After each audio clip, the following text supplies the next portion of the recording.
No empire collapses at the height of its strength. By the time the world notices the fall, the damage has already been done. Rome was no exception.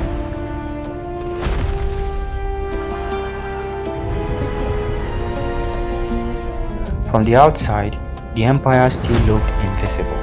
The legions still guarded the frontiers. Merchants still filled the markets. Marble temples still reflected the sunlight, and emperors still ruled from magnificent palaces.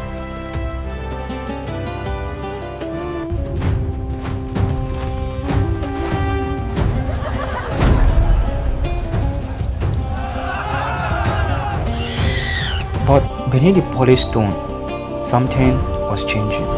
The first signs of decay didn't come from invading armies. They came from Rome itself.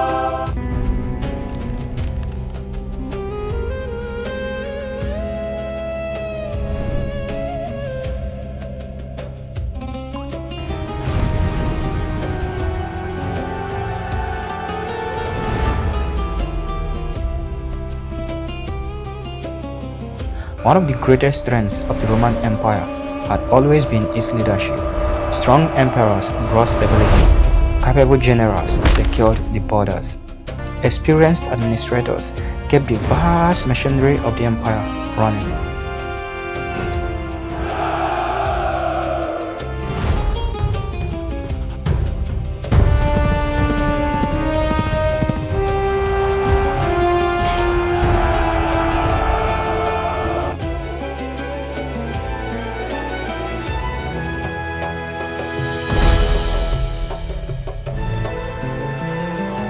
But after the death of Emperor Marcus Aurelius in 180 AD, that stability began to unravel. His son, Commodus, inherited an empire at its peak.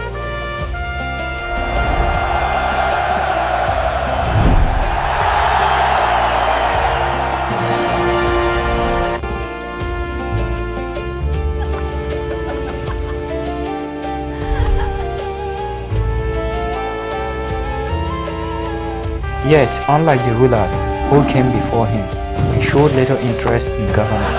He preferred luxury over responsibility and spectacle over strategy. He imagined himself a living god, appearing before cheering crowds in the arena, while the problems of the empire continued to grow.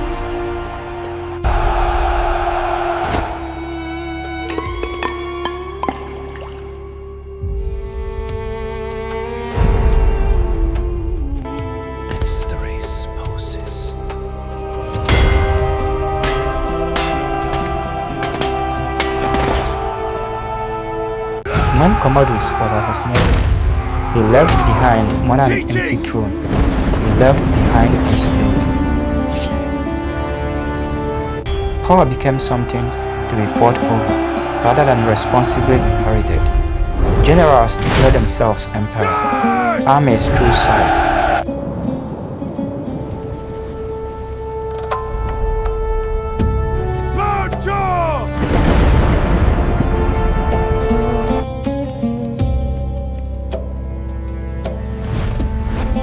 Political rivals turned into enemies. Assassinations became so common that wearing the imperial crown often became a death sentence rather than an honor.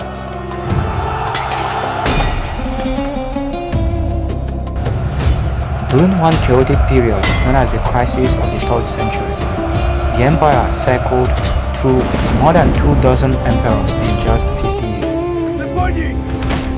Many ruled for only months before being murdered, overthrown, or defeated by another ambitious rival. Every civil war came at a terrible cost. Roman soldiers, once united against foreign enemies, increasingly found themselves fighting fellow Romans.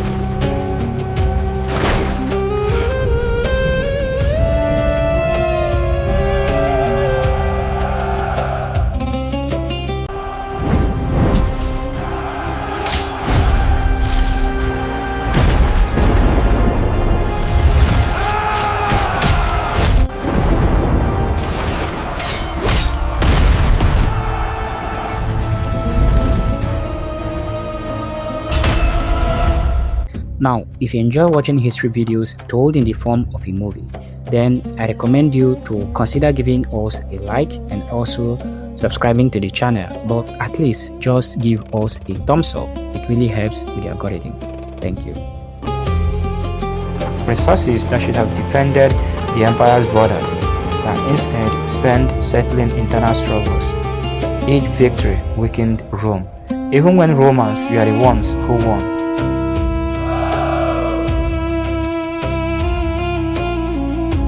As political stability disappeared, the economy began to crack.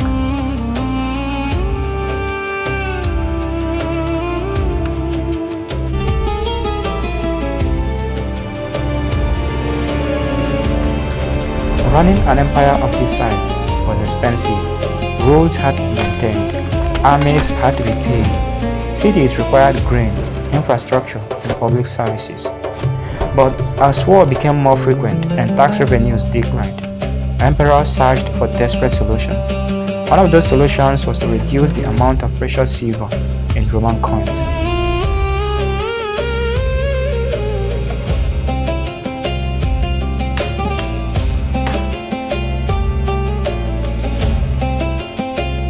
At first, the change seemed small. Few people noticed, but over time, currency lost its value. Prices rose, and merchants demanded more coins for the same goods.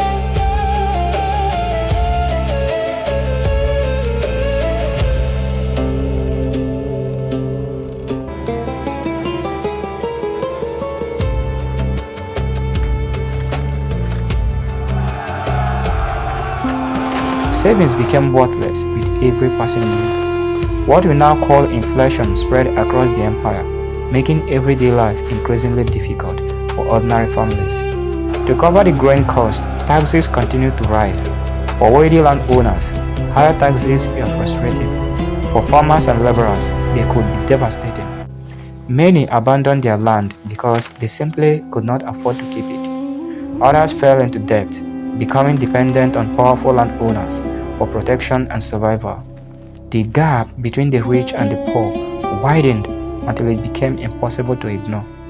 While senators hosted extravagant banquets inside luxurious villas, countless citizens struggled merely to feed their families.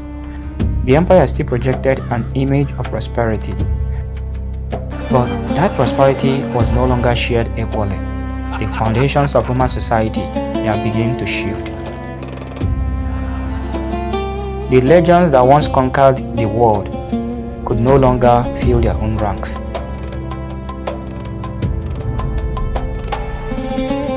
From the steppes of Central Asia, a new force emerged, the Huns, and where they ruled, entire peoples fled before them. Fleeing the Huns, the Goths reached the Danube and begged Rome for refuge. Hold the line! Do not break formation! But corruption turned a rescue into a betrayal, and desperation curdled into rage.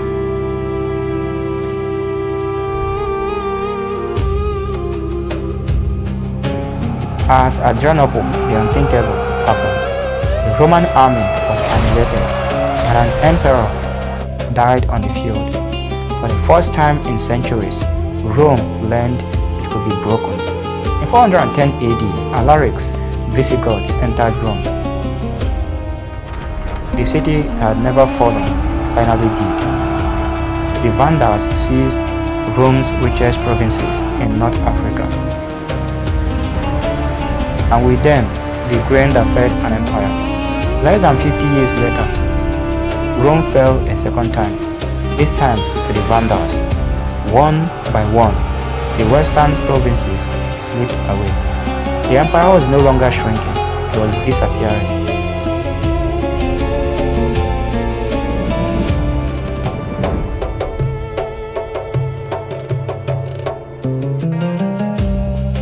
A general named Orestes placed his teenage son on the throne. The boy would be Rome's last emperor.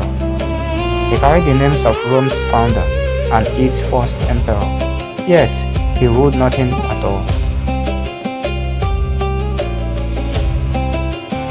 When his soldiers' demands went unanswered, the the general Odoacer turned his army against Rome itself. There was no battle, no ceremony. Odoacer simply removed the crown, and nearly 5 centuries of empire ended in silence. But Rome did not vanish entirely. In the east, Constantinople carried its laws and legacy forward for another 1,000 years. Its laws, its language, its ideas of citizenship and governance, Rome's shadow still shapes the world today. Rome believed it would last forever. History proved otherwise.